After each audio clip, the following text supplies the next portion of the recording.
नमस्कार, मैं रचना शर्मा चढ़ती कला टाइम टीवी देख रहे सभी दर्शकों का स्वागत करती हूं। आप देख रहे हैं उत्तर प्रदेश के समाचार।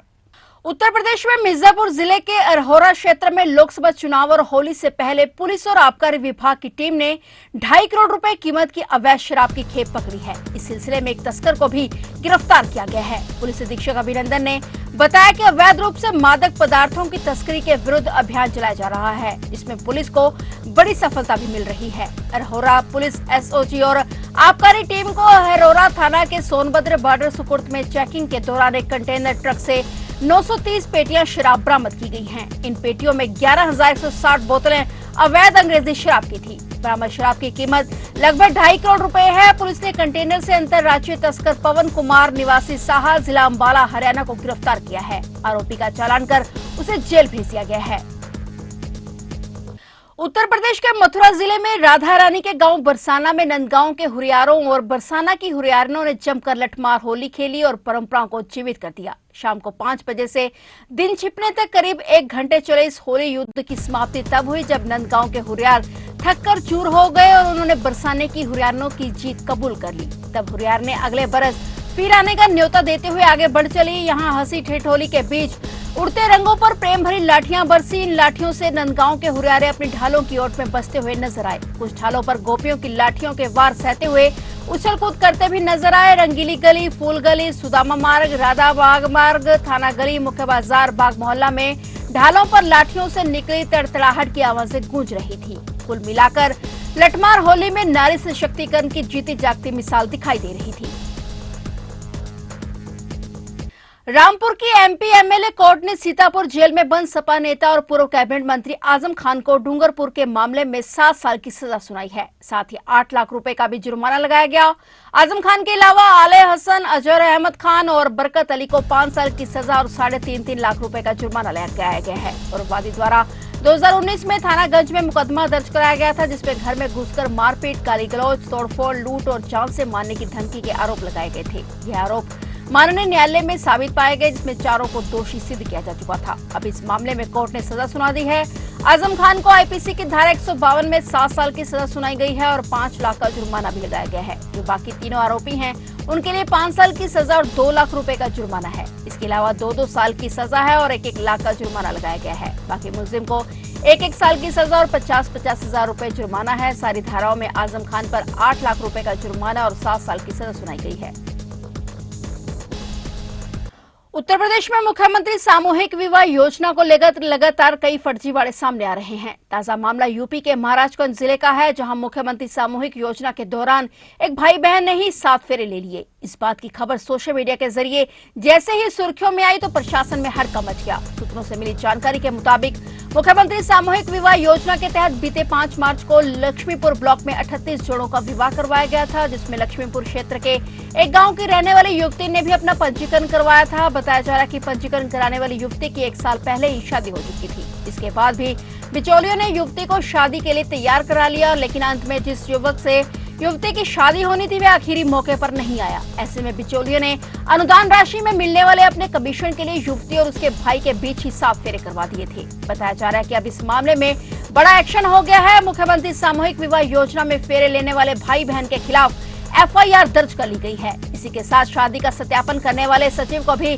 सस्पेंड कर दिया गया है। वहीं योजना के माध्यम से दिया गया सामान भी शादी करने वाले भाई बहन के यहां से वापस मंगवा लिया गया है। योजना के माध्यम से जो 35,000 रुपए दोनों को मिलने थे, उस पर भी प्रशासन की तरफ से रोक लगा दी गई है।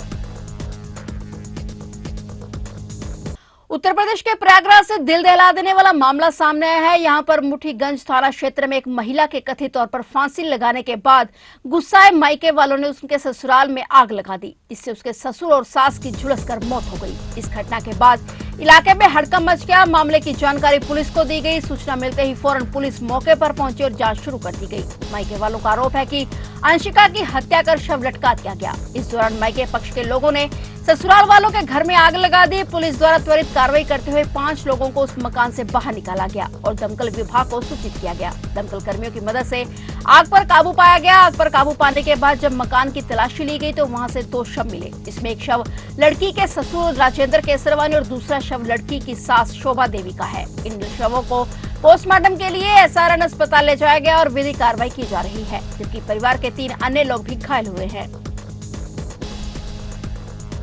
पूर्ववर्ती सरकारों से उपेक्षित रहने वाली अयोध्या अब विकास की नई गाथा लिख रही है। एक तरफ भव्य मंदिर बना है तो दूसरी तरफ तीव्र गति के साथ अयोध्या में विकास की योजनाएं लागू की गई हैं। मुख्यमंत्री योगी आदित्यनाथ ने जब से मुख्यमंत्री पद की शपथ ली है तब से अयोध्या उनकी प्राथमिकताओं में है। शायद यही वजह है कि अयोध्या के विकास संबंधित योजनाओं की मॉनिटरिंग खुद मुख्यमंत्री योगी आदित्यनाथ करते हैं। आने वाले दिनों में अयोध्या धार्मिक और पर्यटन के साथ साथ सोलर सिटी के रूप में भी जानी जाएगी। पिछले दिनों अयोध्या दौरे पर सूबे के मुख्यमंत्री योगी आदित्यनाथ ने कहा था कि सूर्यवंश की राजधानी अयोध्या देश की पहली सोलर सिटी के रूप में विकसित होगी। शायद यही वजह है कि अब अयोध्या में यूपी नेडा विभाग में पिछले दिनों एक ड्रोन सर्वे कराया गया और उस सर्वे से यह पता चला कि अयोध्या में 12,000 घरों में सोलर प्लांट लगाया जा सकता है। हालांकि अयोध्या के सभी सरकारी कार्यालय में सोलर प्लांट स्थापित कर दिया गया है। वहीं अयोध्या में मठ मंदिरों में भी सोलर प्लांट लगाए जाने की कवायद तेज कर दी गई है। सोलर सिटी के रूप में अयोध्या को विकसित किया जाएगा। योजना के मुताबिक यूपी के 10,000 घरों पर सोलर प्लांट लगाने की तैयारी हो रही है। ये जो कुछ भी हो रहा है, प्रभु के आगमन के पूर्व की तैयारी की जा रही है। अयोध्या वासियों को उसके लिए मानसिक रूप से तैयार किया जा रहा है। और मैं तो हमेशा आता था। प्रधानमंत्री जी हमेशा पूछते थे अयोध्या में क्या हो रहा है। और देखो, दीपोत्सव के कार्यक्रम में प्रधानमंत्री जी स्वयं आए थे। इस वर्ष तो 54 देशों के राजदूत भी आए थे। नया घाट, राम जी की पेड़ी, क्या भव्य और दिव्य रूप में हम सबके सामने है। कोई कल्पना करता था ऐसे होगा? राम पथ, भक्ति पथ, धर्म पथ, कोई सोचता था ऐसा होगा? और सीढ़ी बाजार से जो फ्लाईओवर बने हैं, मल्टी लेवल पार्किंग बने, कोई सोचता था अयोध्या में ऐसा होगा? एक भी व्यापारी उजड़ा नहीं, सबका पुनर्वास हुआ और सबका व्यवसाय भी कई गुना बढ़ा। जब मैंने वेद प्रकाश गुप्ता से पूछा, अपने विधायक जी से, मैंने कहा क्या जब लोग हम सड़क चौड़ीकरण कर रहे थे तब लोग कुछ विरोध कर रहे थे और आज उनका व्यवसाय कितना बढ़ा? उन्होंने कहा 50 गुना बढ़ चुका है। 50 गुना। भाइयों बहनों, ऐसी ही प्रगति होती है। और आज अयोध्या को कुछ नया देने के लिए आए हैं। लगभग 1100 करोड़ रुपए की परियोजनाएं, और इसमें भी सबसे महत्वपूर्ण परियोजना है 40 मेगावाट के सोलर प्लांट का उद्घाटन और 40 का शिलान्यास। आप सोचिए, ये सोलर सिटी, अयोध्या तो सूर्यवंश की राजधानी थी। भगवान राम तो सूर्यवंश में पैदा हुए थे और सूर्यवंश की राजधानी देश की पहली सोलर सिटी बन रही है। इसकी भी मैं बधाई देने के लिए आज आपके पास आया हूं।